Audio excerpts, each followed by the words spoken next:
Hey, welcome back to Reading with Katy. Today we've got chapter 4 of George's Marvellous Medicine by Roald Dahl. Today I want you to think back and remember why it is really important that you never play with any types of medicine. And I've put the word any in there and you'll find out in just a moment why. Questions I want you to think about while I'm reading this chapter is what animals are mentioned in this chapter? Why is there so much animal medicine around? And a little clue to that is where does George live? And a maths question today, of course. If George's saucepan is 3/4 full, how much space does he have left until it is full to the brim? Okay, chapter 4 is called Animal Pills. At this point, George suddenly had an extra good wheeze. Although the medicine cupboard in the house was forbidden ground, what about the medicines his father kept on the shelf in the shed next to the hen house? The animal medicine. What about those? Nobody had ever told him he mustn't touch them.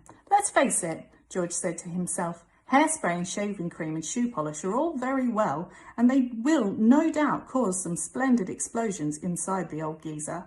But what the magic mixture needs now is a touch of the real stuff, real pills and real tonics to give it a punch and muscle. George picked up the heavy 3/4 full saucepan and carried it out of the back door. He crossed the farmyard and headed straight for the shed alongside the hen house. He knew his father wouldn't be there. He was out haymaking in one of the meadows. George entered the dusty old shed and put the saucepan on the bench. Then he looked up at the medicine shelf. There were 5 big bottles there. 2 were full of pills and 2 were full of runny stuff and 1 was full of powder. I'll use them all, George said. Grandma needs them. Boy, does she need them. The first bottle he took down contained an orange-coloured powder. The label said, for chickens, with foul pest, hen gripe, sore beaks, gammy legs, cockroolitis, egg trouble, broodiness, or loss of feathers. Mix 1 spoonful only with each bucket of feed. Well, George said aloud to himself as he tipped in the whole bottle full. The old bird won't be losing any feathers after she's had a dose of this. The next bottle he took down had about 500 gigantic purple pills in it, for horses with horse throats, it said in the label. The horse-throated horse should suck 1 pill twice a day. Grandma may not have a horse throat, George said, but she's certainly got a sharp tongue. Maybe it'll cure that instead. Into the saucepan went the 500 gigantic purple pills. Then there was a bottle of thick yellowish liquid for cows, bulls and bullocks. The label said, will cure cowpox, cow mange, crumpled horns, bad breath in bulls, earache, toothache, headache, hoofache, tailach and sore udders.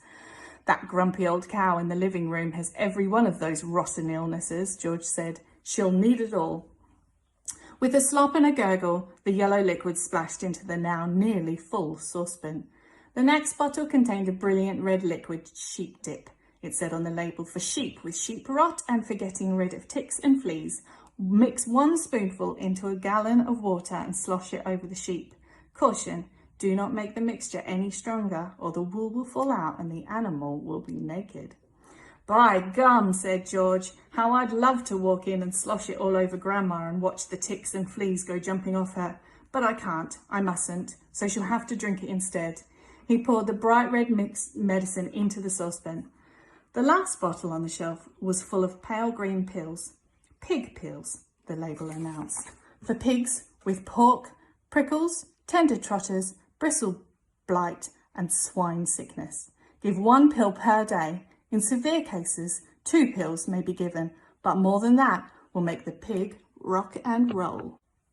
Just the stuff, said George, for that miserable old pig back there in the house. She'll need a very big dose. He tipped all the green pills, hundreds and hundreds of them, into the saucepan.